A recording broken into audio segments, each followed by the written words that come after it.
Olá, bem-vindos a mais um programa A Arte da Guerra com o embaixador Francisco Seixas da Costa, para nos mantermos no cenário da guerra na Ucrânia, pedindo ao embaixador como é que viu mais uma semana de atividade, sendo certo que a semana começou com um entendimento que prevê ser de largo espectro entre a Rússia e o Irão. Encontra ali alguma forma de a Rússia conseguir um novo apoio para a guerra? A Rússia tem o Irão no seu ecrã de amizades próximas. A Rússia passa por um tempo complexo no quadro internacional e, naturalmente, que vai procurar ir buscar aqueles parceiros que, alguns dos quais têm eles próprios fragilidades, o que facilita, de certa maneira, a aproximação com a Rússia. O Irão é o caso mais evidente.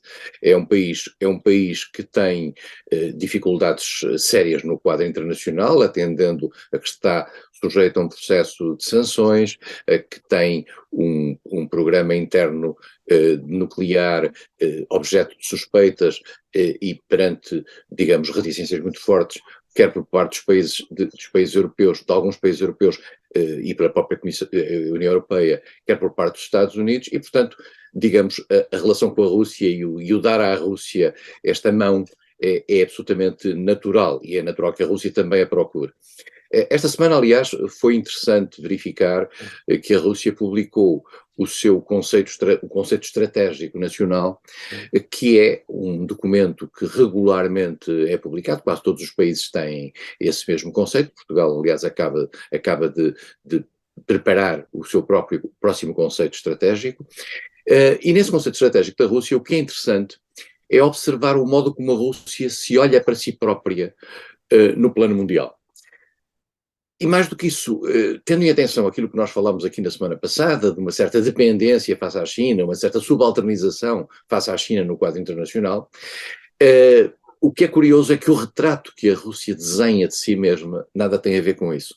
A Rússia olha-se como uma grande potência, como outro lado face aos Estados Unidos.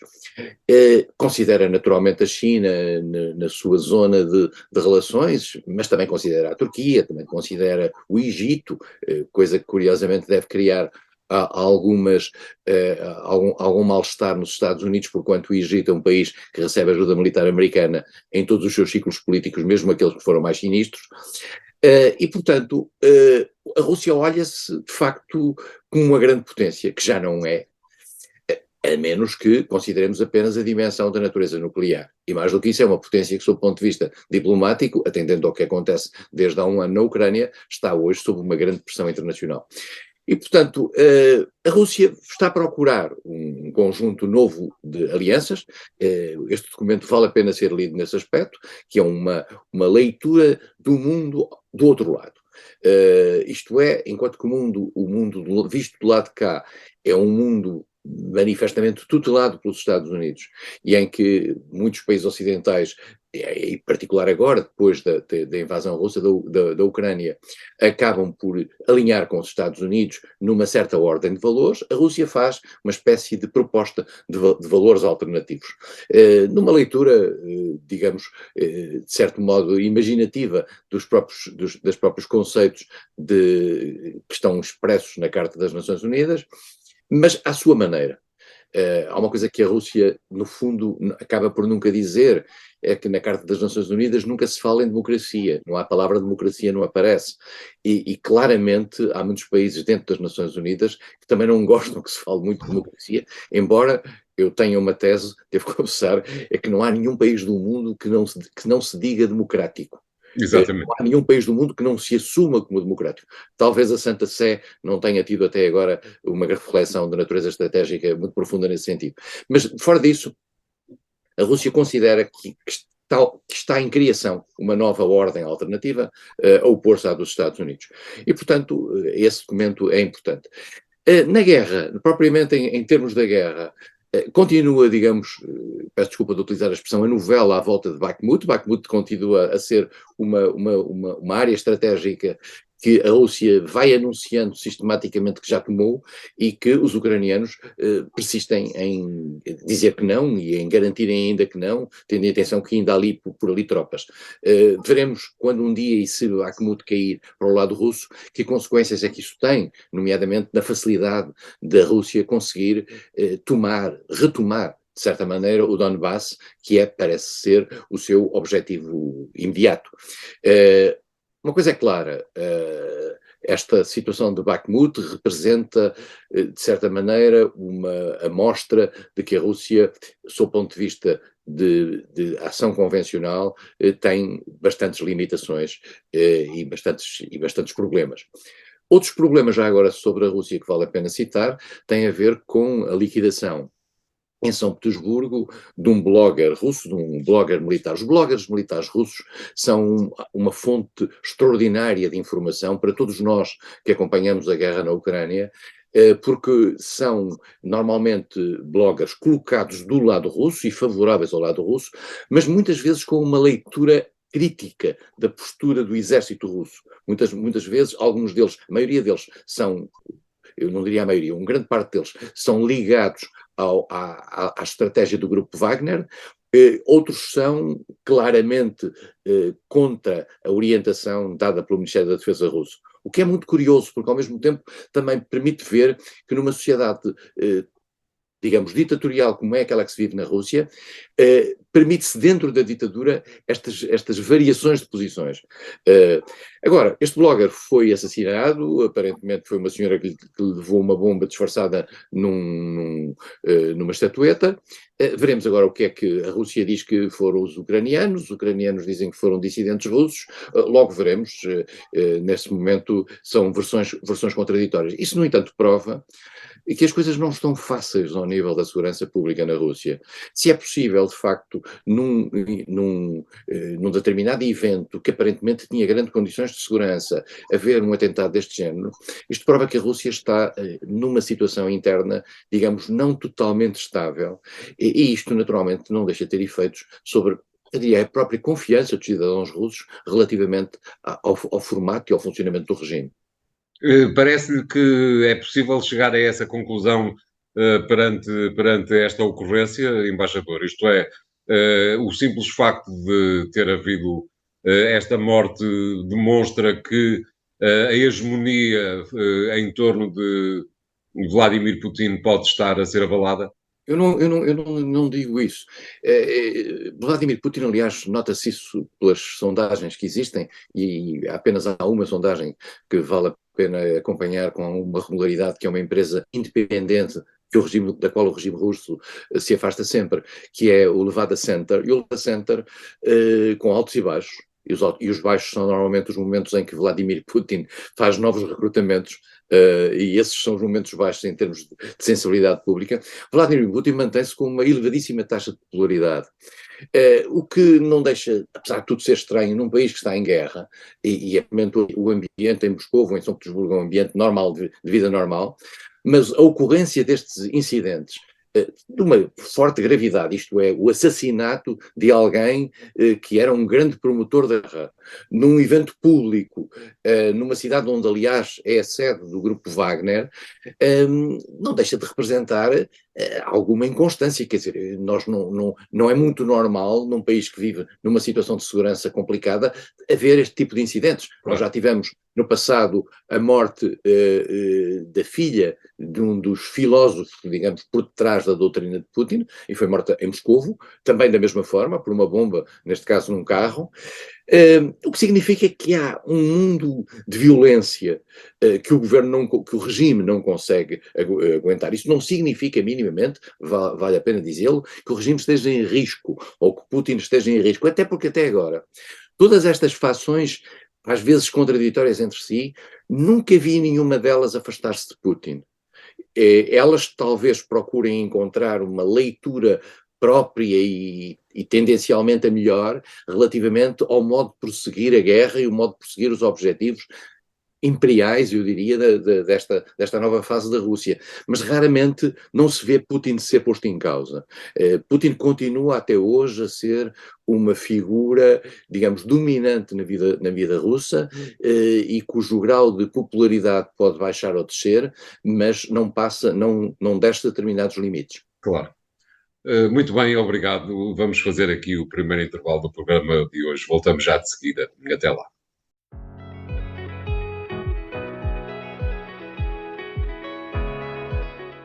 Bem-vindos à segunda parte da Arte da Guerra, desta vez para pedirmos ao embaixador Seixas da Costa que nos diga o que é que considerou das eleições da Finlândia no passado dia 2 de abril, altura em que o Partido Social Democrata, da estrela mediática finlandesa, perdeu as eleições, passou de primeiro para terceiro lugar, de terceiro para primeiro passou o partido de direita conservadora e a direita populista, como se costuma dizer, ou a extrema-direita, manteve o segundo lugar, mas com mais 7 deputados, de 39 para 46. Que leitura faz das eleições da Finlândia, embaixador? António, com base naquilo que é também a leitura internacional destes resultados e de comentários na área que vem da própria Finlândia, Sanna Marin, a primeira-ministra muito popular, que liderava o Partido Social Democrata, e que ainda lidera o Partido Social Democrata, Sanna Marin sofreu aquilo que alguns chamam o efeito Gorbachev. Isto é, as pessoas gostavam mais dela no estrangeiro do que gostavam dela internamente, o que não significa que ela tenha perdido muito. Ela perdeu alguma coisa, mas perdeu o suficiente para ter que abandonar o poder como primeira-ministra. O que não significa que não possa ainda haver lugar a coligações que possam envolver o Partido Social Democrata. Não está Até porque o Partido Social Democrata cresceu, tinha 40 deputados e passou para 43. É verdade, mas, digamos, os problemas de Sanna Marin não têm a ver com aquilo pela qual nós conhecemos Sanna Marin, que é particularmente a sua afirmação relativamente à guerra da Ucrânia. Claro. As questões internas têm a ver com a questão económica e com os problemas que existem neste momento na Finlândia. Por exemplo, uma dívida pública que subiu muito acima dos 60%, e nós sabemos por experiência própria, há 11 anos, há 12 anos, os finlandeses, alguns que chegam agora ao poder, eram os mais críticos relativamente à situação portuguesa em matéria financeira, porque eles eram de um extremo rigor e dizia que não se devia passar um determinado limiar de déficit e de dívida. Nós tínhamos passado em muito, mas a Finlândia agora também acabou por passar, não no déficit, mas na dívida.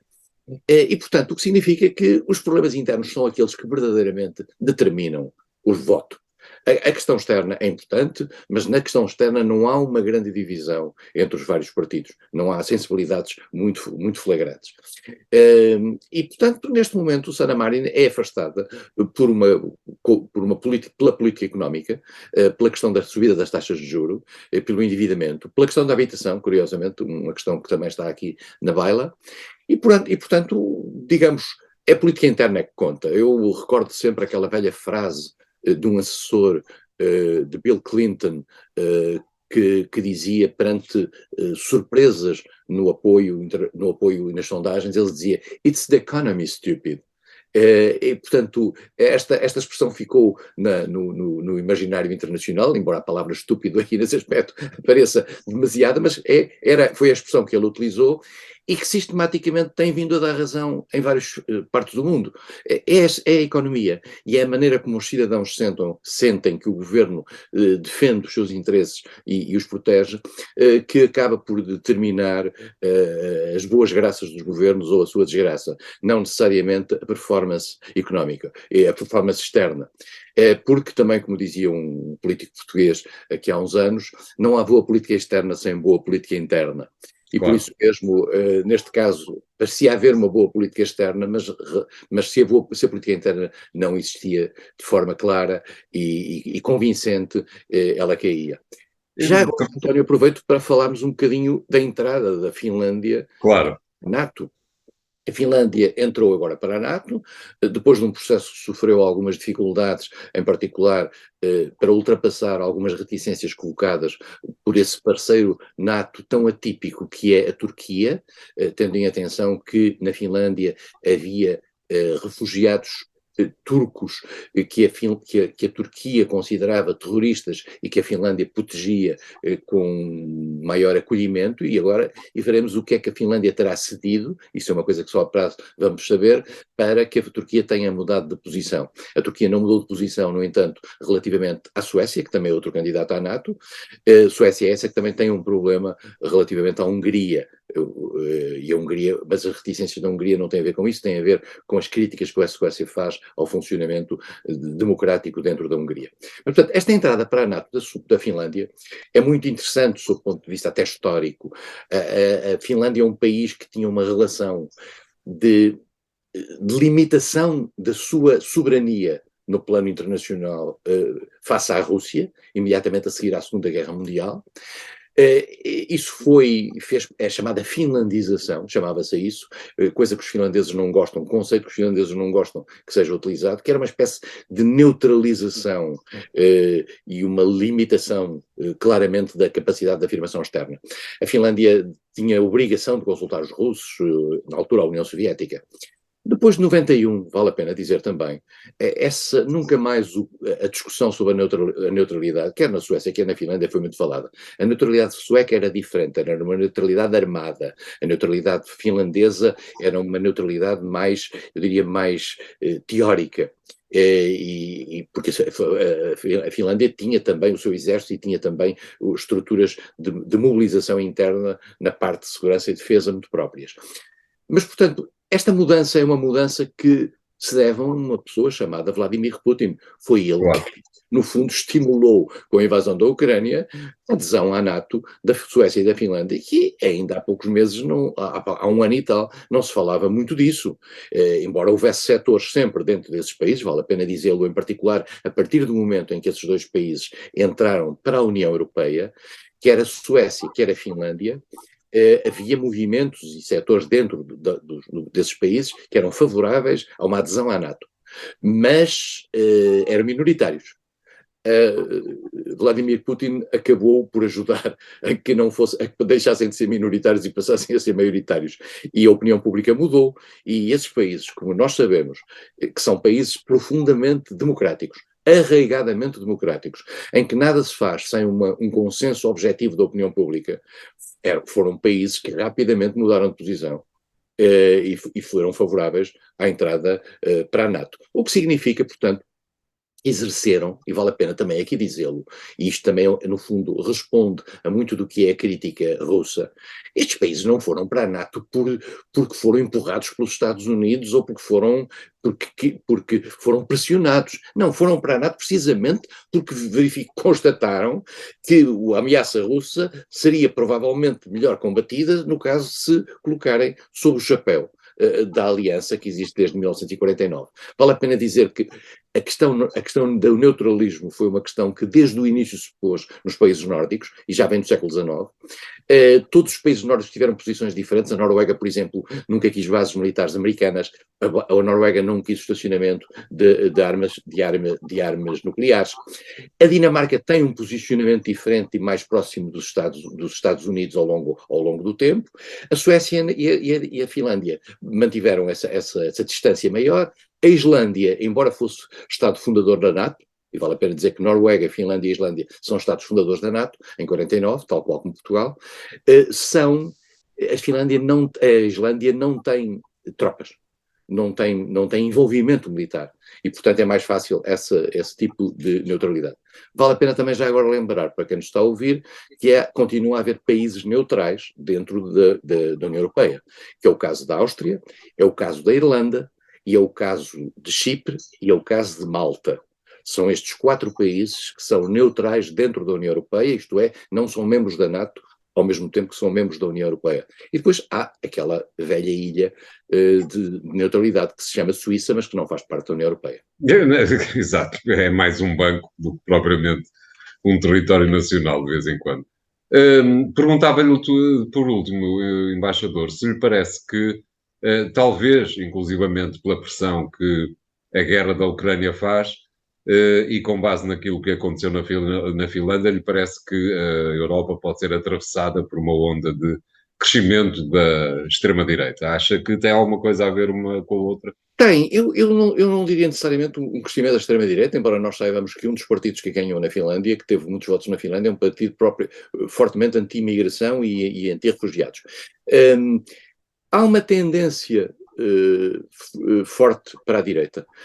O que nós temos que avaliar, e falo-emos aqui com o tempo, é em que medida é que a acumulação dessas variantes, dessas evoluções diferenciadas em função de partidos mais conservadores, vai também ela, digamos, desequilibrar aquilo que são os equilíbrios que existem hoje no quadro da União Europeia e que têm a ver com a eleição para a presidência da Comissão Europeia, para a presidência do Parlamento Europeu, para a definição do Presidente do Conselho Europeu. Tudo isso pode estar em jogo. E esta mudança na Finlândia é manifestamente um dos fatores que contribui para o reforço do pilar do Partido Popular Europeu. Muito bem, obrigado. Vamos fazer aqui o segundo intervalo de hoje. Voltamos já de seguida com o terceiro tema. Até lá.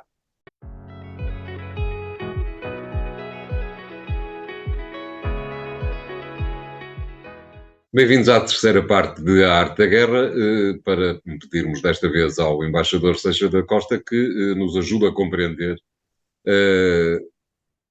o circo que se passa nesta altura nos Estados Unidos em torno de Donald Trump, pedindo-lhe que reflita um pouco também sobre aquilo que pode vir a ser, ou será com toda a certeza, a influência que toda este estranho número em volta de Donald Trump, que, recordo, está a ter um problema judicial por um tema menor, vários analistas já se lembraram de Al Capone nos anos 30, que foi depois de ter aquela vida fílmica que todos conhecemos, acabou por ser preso por uma questão de fuga ao fisco, mas queria, embaixador, que refletisse um pouco exatamente sobre isso. Que consequências é que todo este circo vai ter numa eventual recandidatura, primeiro às primárias do Partido Republicano e, finalmente, uma eventual recandidatura à presidência da Federação? Vamos puxar o filme atrás só para tentar perceber a posição de Trump. Trump perde as eleições, acha que não perdeu, acha que foram roubadas, perde as eleições para Joe Biden. Nunca aceitou verdadeiramente que as perdeu. A aceitação foi feita pelo vice-presidente, Mike Pence, que agora é candidato também à sucessão, e manteve-se numa espécie de presidente sombra de certos setores republicanos. Vale a pena dizer, e isto às vezes na Europa não se sabe bem, há muita gente dos votantes de Trump, e estamos a falar de milhões e dezenas de milhões de pessoas, que continuam convencidas que Trump é o verdadeiro presidente dos Estados Unidos e que a presidência lhe foi roubada por Joe Biden através de vigarices na eleição. Isto é um ponto importante para perceber porque é que Trump tem, apesar de tudo, digamos, um apoio grande ainda nos republicanos. Mas é verdade que, nós pensávamos na altura imediatamente àquilo que foi a tentativa de assalto ao Capitólio, em que aparentemente Trump terá estimulado essas pessoas, e esse é um dos processos que também vem aí em relação a Trump. Pensava-se que havia um grande setor do Partido Republicano que se ia lentamente afastar de Trump, para o qual Trump passava a ser um ativo tóxico. E começaram a aparecer vários candidatos possíveis, potenciais, para a substituição de Trump. O primeiro foi Mike Pence, depois apareceu Nikki Haley, que era a antiga governadora da Carolina do Sul e que foi embaixadora de Trump nas Nações Unidas. E, essencialmente, começou a surgir a força de Ron DeSantis, o governador da Flórida, que tem um discurso bastante à direita e bastante próximo daquilo que é o republicanismo ideológico ao qual Trump também estava ligado. E já apareceram, entretanto, mais dois candidatos, um antigo governador do Arkansas. Só que, e Trump mantinha-se, anunciou que seria recandidato e logo veríamos nas primárias do Partido Republicano se ele conseguia alguma força. Ao ser agora levado a uma acusação por tentativa de suborno de uma prostituta que teria sido paga por dinheiros que podem ter vindo e ser tido colocados nas contas da sua campanha, Trump cai numa espécie de uma esparrela menor. E como o António disse, como o Al Capone foi preso por questões fiscais, também se calhar Trump não vai ser preso, claramente, mas vai ser acusado sobre isso e vai ficar sob um processo, em algo que muitos americanos, e não só republicanos, acham que é um processo menor relativamente às outras questões que sobre ele impendem. Eu volto a lembrar algumas: tentativa de influência nas eleições na Geórgia, levou documentos secretos para a sua residência na Flórida, que levou da presidência americana, tem vários processos relativamente a questões que têm a ver com sobreavaliação de casas para efeitos dos seus negócios. Enfim, todo um conjunto, uma panóplia que é acumulada pelo ataque ao Capitólio e pelas acusações do ataque ao Capitólio. E há vários polícias, nomeadamente polícias feridos no ataque ao Capitólio, que puseram Trump em tribunal, porque se consideraram prejudicados pela ação do presidente, que, no fundo, incitou os manifestantes, segundo eles. Portanto, tem aqui uma série de aspectos. Ao ser condenado, ao ser acusado por um processo menor, o que é que isso conduziu? Conduziu a que o próprio eleitorado republicano e os próprios candidatos potenciais a substituírem-no como candidato republicano tivessem vindo a jogo a dizer: isto é uma perseguição. Isto é, pura e simplesmente, fazer a um antigo presidente, fazer por esta coisa menor, trazê-lo à humilhação de ir a um tribunal em Manhattan a um ano e tal das eleições para as quais ele é candidato. E, portanto, Trump, neste momento, tem não só toda a visibilidade que já não tinha, ele está no palco, digamos, debaixo dos holofotes de toda a gente. Já nestes 2 últimos dias não se ouve falar de Joe Biden. E os próprios outros candidatos potenciais do Partido Republicano vêem-se um pouco aflitos de não dar o apoio a Trump, porque sabem que o eleitorado republicano, no qual Trump continua a ser o candidato mais popular, até ver, está um pouco chocado com o que considera ser uma tramóia contra o antigo presidente. E, portanto, Trump tem aqui o seu grande momento. Dito isto, convém dizer uma coisa: tudo o que Trump pode ganhar agora no campo republicano não é necessariamente aquilo que vai levar Trump à presidência, porque processos como este e a continuidade de outros processos, e atenção, Trump pode ser candidato mesmo com estes processos todos em cima, mas tem um efeito muito negativo no eleitorado geral. E há um eleitorado que é preciso, que é o eleitorado os swinging votes, no fundo, que andam entre o Partido Democrático e o Partido Republicano, entre os candidatos democráticos e os candidatos republicanos, que foi o que fez ganhar Joe Biden. Esses candidatos, esses eleitores, não ficam necessariamente mais simpáticos face a Trump depois de todas estas atrapalhadas. E relativamente à posição relativa entre Trump e DeSantis, parece-lhe, embaixador, que toda esta atrapalhada circense será também favorável a Trump? Depende como é que ele sair disto. Nos últimos dias havia comentários na imprensa americana muito interessantes, no sentido de dizer: o grande problema dos advogados de Trump é Trump, porque eles têm medo que a sua autoconfiança acabe por funcionar contra ele, e mais do que isso, possa aparecer uma forma de pressão sobre a justiça, porque os ataques que ele fez, quer ao procurador, quer ao juiz, são profundamente agressivos e podem ser vistos como uma tentativa de obstrução da justiça. E o anterior acusador público, que não é este que está a acusar Trump, Cyrus Vance, que é filho, aliás, do velho Cyrus Vance, antigo secretário de Estado da Defesa e ministro dos Estrangeiros dos Estados Unidos, Cyrus Vance disse: se Trump vai por este caminho, ao nível do discurso, pode somar àquilo que são as queixas atuais da justiça, queixas de tentativa de obstrução e pressão sobre a justiça. E, portanto, Trump pode ter aqui um problema que é ele próprio. Agora, é verdade que neste momento, para Ron DeSantis, este é um momento para fingir de morto, porque tem que deixar passar isto, porque não pode fazer nada contra Trump no momento em que muito do eleitorado, muito dos apoiantes republicanos olham para isto como uma violência sobre um antigo presidente. E vale a pena dizer, esta é a primeira vez que um antigo presidente vai à justiça. Verdadeiramente é a segunda. Houve um por excesso de velocidade na condução de um cavalo pelas ruas de Washington, mas isso não conta para esta história.